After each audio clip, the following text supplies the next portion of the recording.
امام محمد تقی کی ایک بڑی عجیب روایت ہے، ایسے رو رہے تھے جیسے گھر سے جنازہ اٹھ رہا ہو، ایسے امام نے ماہ رمضان کو رخصت کیا ہے انتہائی گریہ وزاری کے ساتھ۔ خود امام سجاد کی تو پوری دعا ہے ماہ رمضان کو رخصت کرنے کے حوالے سے۔ جی اتنے اچھے ایام ہم سے جا رہے ہیں، ہمیں جو سکھانے، سمجھانے، پڑھانے، تربیت دینے، ہمیں سنوارنے، ہمیں سجانے جو ایام آئے تھے، جو ہمیں انسان بنانے کے لیے آئے تھے، پھر انسانوں کو اللہ کا ولی بنانے کے لیے آئے تھے، پھر ولیوں کو اور ولایتیں دلوانے کے لیے ایام آئے تھے۔ لہٰذا روایت کہتی ہے کہ محشر میں وہ بندہ جس نے 30 روزوں میں سے ایک روزہ چھوڑ دیا ہوگا وہ روئے گا کہ میں نے ایک روزہ بھی کیوں چھوڑ دیا، اس لیے کہ یہاں تو ایک ایک روزے والے کو اتنا کچھ دیا جا رہا ہے، یعنی ایک روزے کا ثواب اتنا کچھ اس کا انعام دیا جا رہا ہے، میں نے ایک بھی کیوں چھوڑ دیا؟ اگر میں نے ایک روزہ نہ چھوڑا ہوتا تو مجھے یہ بھی کچھ ملتا جو روزہ رکھنے والوں کو دیا جا رہا ہے۔ وقت گزر گیا، یا اللہ ہماری کوتاہیوں کا ہمیں اعتراف ہے، ہماری بے توجہیوں کا ہمیں اعتراف ہے، ہم نے اس مہینے کا حق ادا نہیں کیا جیسا ہمارا ہو ہمیں کرنا چاہیے تھا، ہمیں اپنے حساب سے ہی جیسا کرنا چاہیے تھا ہم نے اپنے حساب سے بھی ایسا نہیں کیا۔ قرآن کی تلاوت میں عجلت رہی، دعاؤں کے پڑھنے میں شوق نہیں رہا، روزہ رکھنے میں کھولنے میں ذرا جلدی رہتی تھی کہ کب وقت آئے گا۔ یا اللہ ہمارا تو حوصلہ اتنا ہی تھا جتنا ہم نے ہمارے حوصلہ، ہماری اس کمزوریوں کو، ہماری اس کوتاہی کو اپنی بارگاہ میں اپنے کرم کے صدقے سے تجھے تیرے کرم کا واسطہ دیتے ہیں، تجھے تیرے رحم کا واسطہ دیتے ہیں، تجھے تیرے رحمانیت کا واسطہ، رحیمیت کا واسطہ دیتے ہیں۔ تو ہماری عبادتوں کو نہ دیکھ بلکہ اپنی بے کراں رحمتوں اور بے کراں کرامتوں کو دیکھ۔ تو ہمارے رشتے سے ہمیں نہ دے، تو اپنے رشتے سے ہمیں عطا فرما۔ ہماری جو کوتاہیاں تھیں انہیں نظر انداز کر دے، انہیں برطرف کر دے، اور بہترین اجر و ثواب ہمیں عطا فرما دے۔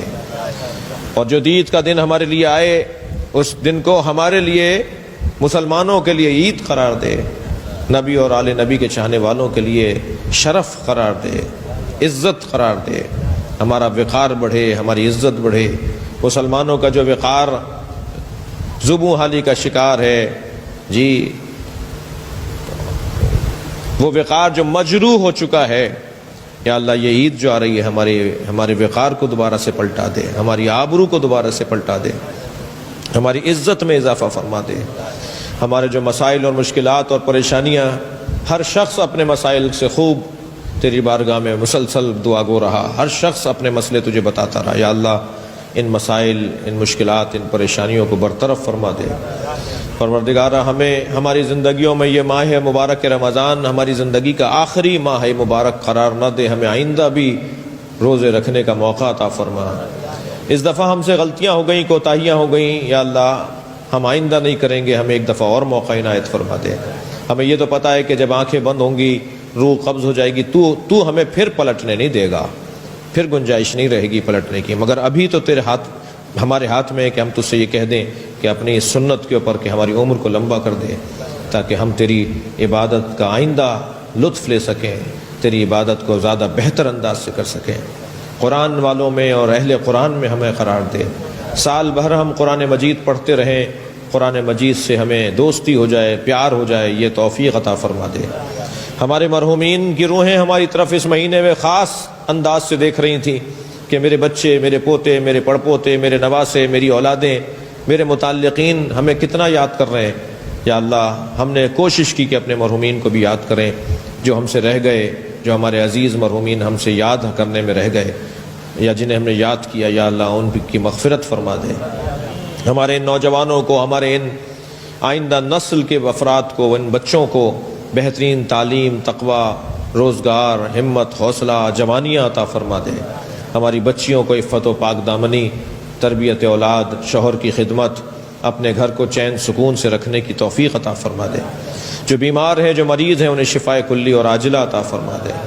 پروردگارہ ہمارے اس ملک، خدا داد ملک، عطا الہی ملک کے مسائل اور مشکلات کو آسان فرما دے، اس کو ترقی عطا فرما، اس کی حفاظت فرما، اس کی خدمت کی ہم سب کو توفیق عطا فرما۔ یا اللہ ہماری سرحدوں کی حفاظت فرما، ہماری نظریاتی سرحدوں کی حفاظت فرما۔ سرزمین نجف، کربلا، سامرہ، کاظمین، مشہد، قم، جتنے مقامات مقدسہ ہیں، خاص طور پہ جناب زینب سلام اللہ علیہ کا مزار اپنے حفظ و امان میں قرار فرمایا اللہ۔ مکۃ المکرمہ، مدینہ منورہ کی حفاظت فرمایا اللہ۔ ہمیں اس کی حفاظت کے لیے اپنی کوششوں کو بروئے کار لانے کی توفیق عطا فرما۔ پروردگارہ، ہمارے سارے مسائل کا حل ایک ہی دعا میں پوشیدہ ہے، اگر وہ قبول ہو گئی تو ہمارے سارے مسئلے حل ہو جائیں گے۔ یا اللہ، امام مہدی کے ظہور میں تعجیل فرما، تعجیل فرما، تعجیل فرما۔